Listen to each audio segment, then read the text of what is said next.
Hi friends, welcome back to my channel. Geetha Manju ಗುಬಿಗುಡು ಚಾನಲ್ಗೆ ನಿಮಗೆಲ್ಲರಿಗೂ ಸ್ವಾಗತ. ಇವತ್ತು ಬಂದು ಗುರುವಾರ, ದೇವ್ರದ್ದು ಪೂಜೆ ಕೆಲಸ ಎಲ್ಲ ಮುಗೀತು. ನಮ್ಮ ಚಿಕ್ಕದು ಪಾಪು ಬಂದು ಸ್ಕೂಲಿಂದ ಬಂದು ಮಲಗಿದೆ. ಓಕೆ ಫ್ರೆಂಡ್ಸ್, ಯಾರೆಲ್ಲ ನನ್ನ ಚಾನಲ್ನ ನೋಡ್ತಿದ್ದೀರಾ ದಯವಿಟ್ಟು ಸಬ್ಸ್ಕ್ರೈಬ್ ಮಾಡ್ಕೊಂಡು ನೋಡಿ ಅಂತ ಹೇಳ್ತೀನಿ. Thank you.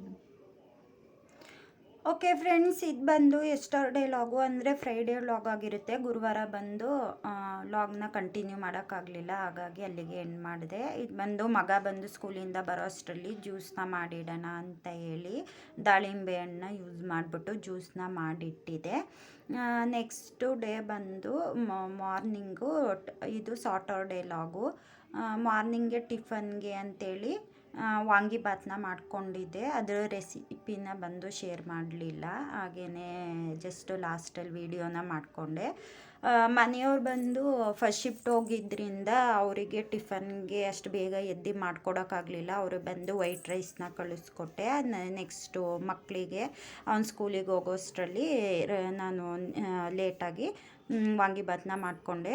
ನಾನು ಗೊಜ್ಜು ಟೈಪ್ ಮಾಡಿಬಿಟ್ಟು ರೈಸ್ನ ಮಾಡಿಕೊಂಡು ಆ ರೀತಿನೂ ಮಾಡ್ಕೊಳ್ತೀನಿ. ಈ ರೀತಿ ಕುಕ್ಕರಲ್ಲೂ ಈ ರೀತಿನೂ 2 ರೀತಿನೂ ಮಾಡ್ಕೊಳ್ತೀನಿ.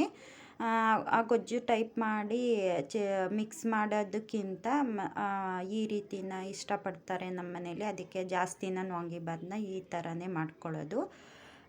ಹಾಗೆಯೇ ಮಕ್ಕಳಿಗೆ ಟಿಫನ್ಗೆಲ್ಲನೂ ಪ್ಯಾಕ್ ಮಾಡಬೇಕಾಗಿತ್ತು, ಹಾಗಾಗಿ ಇಲ್ಲಿ ಆರೆಂಜು ಮತ್ತು ಬನಾನನ ಕಳಿಸ್ಕೊಡ್ತಿದ್ದೀನಿ. ಚಿಕ್ಕವನು ಬಂದು ನನಗೆ ಬೇಡ ಫ್ರೂಟ್ಸು, ನನಗೆ ಬಿಸ್ಕೆಟ್ಸ್ ಇದೆಲ್ಲ ಬೇಕು ಅಂತ ಹೇಳ್ತಿದ್ದ. ಬೇಡ ಅಂತೇಳಿ ಅಲ್ಲಿ ಟೀಚರ್ಸ್ಗಳ್ಗೆ ಹೇಳಿದ್ರೆ ಅವರು ಬೈಕಾದರೂ ತಿಂತಾನೆ, ಮನೇಲಿ ಕೊಡೋಕೆ ಹೋದರೆ ತಿನ್ನಲ್ಲ. ಹಾಗಾಗಿ ಅವರಪ್ಪ ಬಂದು ಏನಿಲ್ಲ ಸ್ಕೂಲಿಗೆ ಫ್ರೂಟ್ಸ್ನೇ ಕೊಟ್ಟು ಕಳಿಸು, ಅಲ್ಲಿ ಮ್ಯಾಮ್ಗೆ ಹೇಳ್ಬಿಟ್ಟು ಬಾ ಅಂತ ಹೇಳ್ತಾಯಿದ್ರು. ಆಗ ಸರಿ ಅಂದ್ಬಿಟ್ಟು ಹಾಕಿಸ್ಕೊಂಡು ಹೋದ. ಅವನು ಸ್ವಲ್ಪ ಫ್ರೂಟ್ಸು ಇದೆಲ್ಲ ಅಂದರೆ ಸ್ವಲ್ಪ ಇದು ಮಾಡ್ತಾನೆ. ಹಾಗಾಗಿ ಆ ಸ್ಕೂಲಲ್ಲಾದರೆ ಅಲ್ಲಿ ಸ್ವಲ್ಪ ಟೀಚರ್ಸ್ ಎಲ್ಲ ಇರ್ತಾರಲ್ಲ, ಹಾಗಾಗಿ ತಿನ್ಕೊಂಡು ಬಂದ್ಬಿಡ್ತಾನೆ. ಮನೇಲಿ ನಾವೆಷ್ಟೇ ಏನೇ ಹೇಳಿದ್ರೂ ತಿನ್ನಕ್ಕೆ ಹೋಗಲ್ಲ, ಆಟ ಮಾಡ್ತಾನೆ ಅಂತೇಳಿ ಸ್ಕೂಲಿಗೆ ಹಾಗೆ ಕಳಿಸ್ಕೊಟ್ಟೆ. ಹಾಗೆಯೇ ನೀರೆಲ್ಲ ಫಿಲ್ ಮಾಡಿ ಮಕ್ಕಳದು ಇನ್ನೂ ಟಿಫನ್ ಆಗಿರಲಿಲ್ಲ, ಸ್ವಲ್ಪ ಲೇಟಾಗಿ ಎದ್ದರು. ಹಾಗಾಗಿ ಇನ್ನು ಎದ್ದ ತಕ್ಷಣ ಫ್ರೆಶ್ ಅಪ್ ಆದ ತಕ್ಷಣ ಹಿಂದೇನೆ ತಿಂಡಿ ಕೊಟ್ಟರೆ ಅವರು ತಿನ್ನಲ್ಲ, ಇನ್ನು ನಿದ್ದೆ ಗುಂಗಲ್ಲೇ ಇರ್ತಾರೆ ಅಂಥೇಳಿ ಅಷ್ಟರಲ್ಲಿ ಫಸ್ಟು ಟಿಫನ್ ಕೆಲಸನ ಬಾಕ್ಸ್ಗೆಲ್ಲ ಪ್ಯಾಕ್ ಮಾಡಿಬಿಡೋಣ, ನೆಕ್ಸ್ಟು ಅವ್ರಿಗೆ ಟಿಫನ್ ಹಾಕೊಡೋಣ ಅಂಥೇಳಿ ನಾನು ಬಂದು ಫಸ್ಟು ಟಿಫನ್ ಪ್ಯಾಕಿಂಗ್ ಕೆಲಸನ ಮಾಡಿಕೊಂಡೆ. ಹಾಗೆಯೇ ಬಂದು ಆಲ್ ಪ್ಯಾಕೆಟ್ಸ್ನ ತರಿಸಿದೆ, ಅದನ್ನು ಕೂಡ ಸೈಡಲ್ಲಿ ನಮ್ಮ ಮಕ್ಕಳಿಗೆ ಟಿಫನ್ ಆದ ತಕ್ಷಣ ಹಿಂದ್ಲೇ ಹಾಲು ಕೊಡೋದ್ರಿಂದ ಅದನ್ನು ಸೈಡಲ್ಲಿ ರೆಡಿ ಆಗಿಬಿಡ್ಲಿ ಅಂಥೇಳಿ ಹಾಲನ್ನು ಸಹ ಕಾಯಲಿಕ್ಕೆ ಅಂತ ಎತ್ತಿಟ್ಕೊಂಡೆ. ಅವರು ಬಂದು ರೆಡಿ ಆಗಿಬಿಟ್ಟು ಮಕ್ಕಳು ಕೂಡ ಹಾಗೆಯೇ ಟಿ ವಿ ನೋಡ್ತಾ ಕೂತ್ಕೊಂಡಿದ್ರು. ಸರಿ ಅಂತೇಳಿ ಅವ್ರಿಗೂ ಟಿಫನ್ ಹಾಕೊಡೋಣ ಅಂಥೇಳಿ ಅಷ್ಟರಲ್ಲಿ ಫಸ್ಟು ಅವ್ರ ಸ್ಕೂಲದ್ದು ಎಲ್ಲನೂ ಪ್ಯಾಕಿಂಗ್ ಮುಗಿಸಿ ಲಂಚ್ ಬ್ಯಾಗ್ ಎಲ್ಲನೂ ರೆಡಿ ಮಾಡಿ ಇಟ್ಬಿಟ್ಟೆ. ಓಕೆ ಅಂತೇಳಿ ನೆಕ್ಸ್ಟು ಮಕ್ಳಿಗೆ ಟಿಫನ್ ಹಾಕ್ಕೊಟ್ಟೆ. ಅವ್ರು ಬಂದು ಬೇಗನೆ ತಿನ್ನಲ್ಲ, ತುಂಬಾ ಲೇಟ್ ಮಾಡ್ಕೊಂಬಿಡ್ತಾರೆ.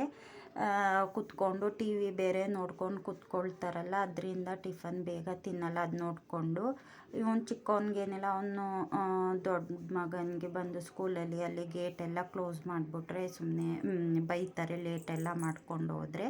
ಹಾಗಾಗಿ ಅವನಿಗೇನೆ ಬೇಗ ರೆಡಿಯಾಗು ಲೇಟ್ ಮಾಡ್ಕೋಬೇಡ ಅಂತ ಹೇಳಿದ್ರೆ ಕೇಳಲ್ಲ. ಸರಿ ಅಂತೇಳಿ ಟಿಫನ್ನ ಹಾಕಿ ಕೂರಿಸ್ದೆ. ನಾನು ಸ್ವಲ್ಪ ಅವರಿಗೆ ಹಾಲೆಲ್ಲ ರೆಡಿ ಮಾಡಿಕೊಡ್ಬೇಕಾಗಿತ್ತು. ಹಾಗೆಯೇ ಅವರ ಸ್ಕೂಲಿಗೆ ಬಿಟ್ಟು ಬರೋದು ಬಂದು ನಾನೇ ಹೋಗಬೇಕು, ಅವರಪ್ಪ ಬಂದು ಡ್ಯೂಟಿಗೆ ಹೋಗಿರೋದ್ರಿಂದ. ಹಾಗಾಗಿ ಅವ್ರಿಗೆ ಟಿಫನ್ ಹಾಕ್ಕೊಟ್ಟೆ, ತಿಂತಿರಲಿ ಅಷ್ಟರಲ್ಲಿ ಹಾಲೆಲ್ಲ ರೆಡಿ ಮಾಡಿ ಇಟ್ಕೊಂಡು ನಾನು ಸ್ವಲ್ಪ ಹಂಗೇ ಫ್ರೆಶ್ ಅಪ್ ಆಗಿ ರೆಡಿ ಆಗಿಬಿಟ್ಟು ನೆಕ್ಸ್ಟು ಅವ್ರನ್ನ ಕರ್ಕೊಂಡು ಹೋಗೋಕ್ಕಾಗುತ್ತೆ ಅಂತ ಹೇಳಿ ನಾನು ಅವರು ಟಿಫನ್ ಮಾಡೋ ಅಷ್ಟರಲ್ಲಿ ನಾನು ಕೂಡ ಸೈಡಲ್ಲಿ ಹಾಗೇ ರೆಡಿ ಆಗ್ತಿದ್ದೆ.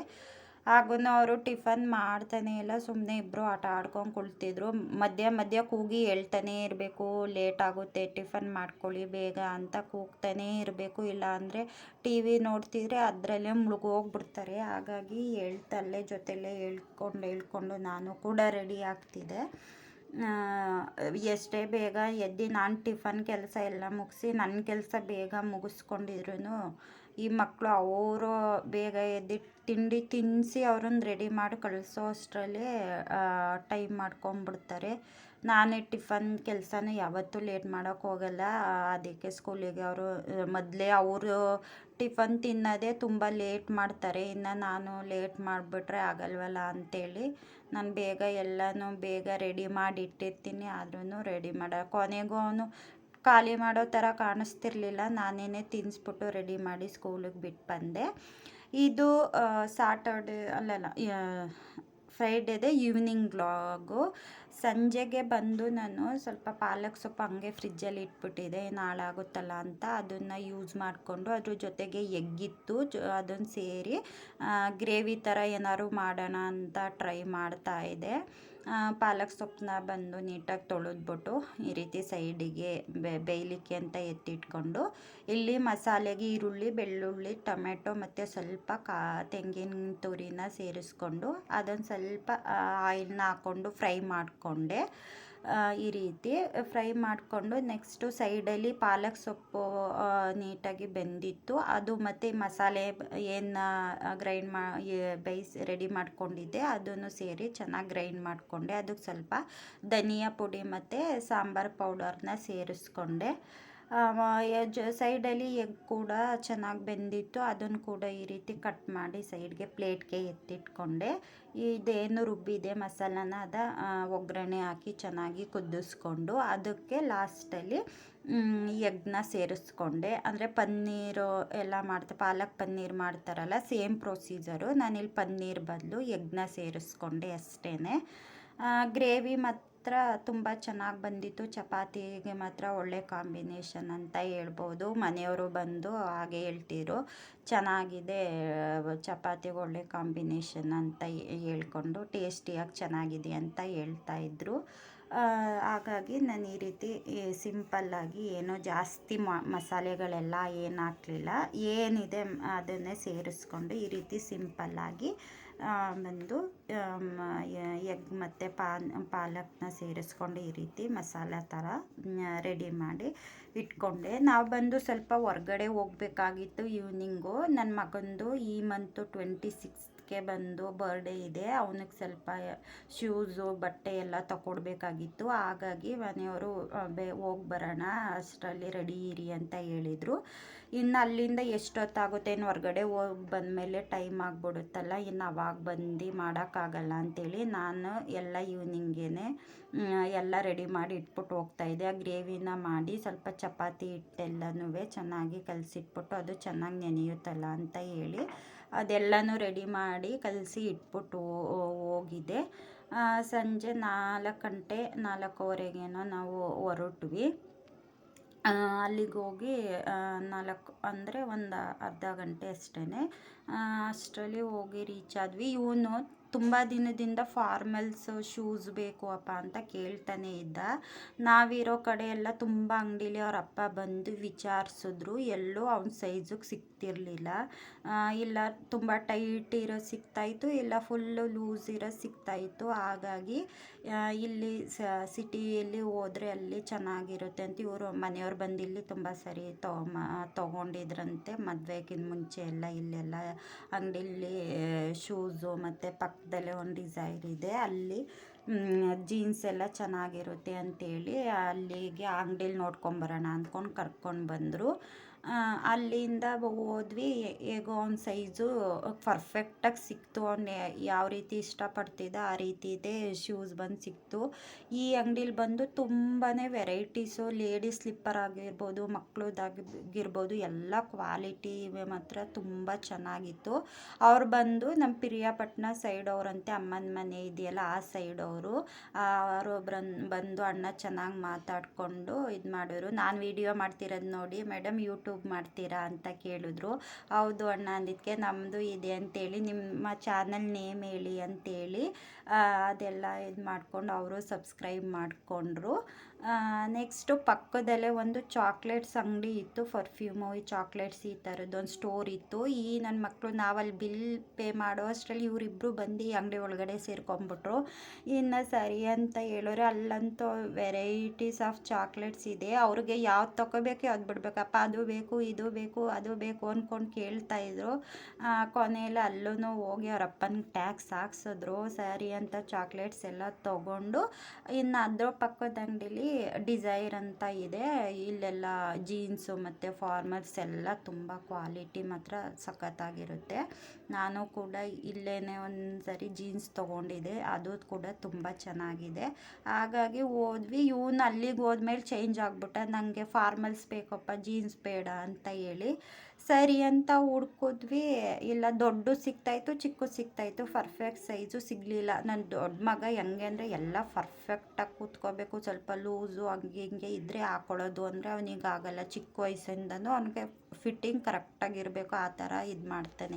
ಸರಿ ಅಂತೇಳಿ ಅಲ್ಲಿ ಸಿಗಲಿಲ್ವಲ್ಲ ಅಂತೇಳಿ ವಿಶಾಲ್ ಮಾರ್ಟ್ಗೆ ಅಂತ ಕರ್ಕೊಂಡು ಬಂದ್ವಿ. ನಾವು ರೆಗ್ಯುಲರಾಗಿ ಡೈಲಿ ಯೂಸ್ ಬಟ್ಟೆ ಆಗಿರ್ಬೋದು, ಈ ರೀತಿ ಜೀನ್ಸು ಮಕ್ಕಳಿಗೆಲ್ಲವ ಇಲ್ಲಿ ವಿಶಾಲ್ ಮಾರ್ಟಲ್ಲಿ ತೊಗೊಡ್ತಿರ್ತೀವಿ. ಅಲ್ಲೆಲ್ಲ ಕ್ವಾಲಿಟಿ ಮಾತ್ರ ಚೆನ್ನಾಗಿರುತ್ತೆ. ಡೈಲಿ ವೇರ್ ಟಿ ಶರ್ಟ್ ಅಂತೂ ತುಂಬ ಕಡಿಮೆಗೆ ಸಿಕ್ಕಿದ್ರೂ ಕ್ವಾಲಿಟಿ ಚೆನ್ನಾಗಿರುತ್ತೆ. ಹಾಗಾಗಿ ನಾವು ಟಿ ಶರ್ಟ್ಸ್ ಎಲ್ಲ ಇಲ್ಲೇ ತೊಗೊಳ್ಳೋದು ಮಕ್ಕಳಿಗೆ. ಸರಿ ಅಂತೇಳಿ ಅಲ್ಲಿ ಸಿಗಲಿಲ್ವಲ್ಲ ಅಂತೇಳಿ ಇಲ್ಲಿಗೆ ಕರ್ಕೊಂಡು ಬಂದ್ವಿ. ಇಲ್ಲಾದರೂ ಇಷ್ಟಪಡ್ತಾನೇನೋ, ಇಲ್ಲೂ ಸಿಕ್ಕಿಲ್ಲ ಅಂದರೆ ಮಾಮೂಲಿ ಹೋಗಿ ಮಾಮೂಲಿ ಲೋಕಲ್ ಅಂಗಡಿಲೇ ತಗೊಳ್ಳೋಣ ಅಂತ ಹೇಳಿ ಬಂದ್ವಿ. ಕೊನೆಗೆ ಇಲ್ಲೂ ಅದು ಬೇಡ ಇದು ಬೇಡ ಅಂತೇಳಿ ಫೈನಲಿ ಯಾವುದೋ ಒಂದು ಚೂಸ್ ಮಾಡಿಕೊಂಡೆ. ಡೈಲಿ ರೆಗ್ಯುಲರಾಗಿ ಬರೀ ಫಾರ್ಮಲ್ಸು ಶರ್ಟ್ಸು ಅದೆಲ್ಲ ಬೇಕಾದಷ್ಟಿದೆ. ಜೀನ್ಸು ಒಂದು ಸ್ವಲ್ಪ ಡಿಫ್ರೆಂಟಾಗಿರೋದು ತಗೋ, ಯಾವಾಗಲೂ ಒಂದೇ ರೀತಿ ತಗೋತೀಯಲ್ಲ ಅಂತ ಅಂದಿದ್ದಕ್ಕೆ ಸ್ವಲ್ಪ ಶರ್ಟ್ಸು ಮತ್ತು ಜೀನ್ಸ್ ಒಂದು ಅದು ಈ ರೀತಿ ಚೆನ್ನಾಗಿತ್ತು. ಒಂಥರ ಕಾಟನ್ ಜೀನ್ಸ್ ಥರ ಟ್ರೌಸರ್ ಥರ ಇತ್ತು. ಅದನ್ನು ಬಂದು ತಗೊಂಡು ಅವನ ಹತ್ರ ಆ ರೀತಿ ಇರಲಿಲ್ಲ, ಹಾಗಾಗಿ ತಗೊಂಡು ಕೊನೆಗೆ ಅಣ್ಣನ ಬರ್ಡೇಗೆ ಅಂತ ಹೋದರೆ ಮಗನೂ ತಮ್ಮನೂ ಕೂಡ ಶಾಪಿಂಗ್ ಮಾಡ್ಕೊಂಡು ಬಂದ. ಹಾಗೆಯೇ ಈ ಕುಕ್ಕೀಸ್ ಬಂದು ಆಫರ್ ಇತ್ತು, ಬೈ ಒನ್ ಗೆಟ್ ಒನ್ ಅಂತೇಳಿ. ಅದು ಬಂದು 2 ಕ್ಯಾಜು ನಟ್ಸದು 2 ಅದನ್ನು ಪ್ಯಾಕೆಟ್ಸ್ ಎತ್ಕೊಂಡು ಬಂದ್ವಿ. ಮಕ್ಳಿಗೆ ಡೈಲಿ ಹಾಲು ಜೊತೆ ಕೊಟ್ಕೋಬೋದಲ್ಲ ಅಂತ ಹೇಳಿ ಬಿಸ್ಕೆಟ್ಸ್ ಪ್ಯಾಕು.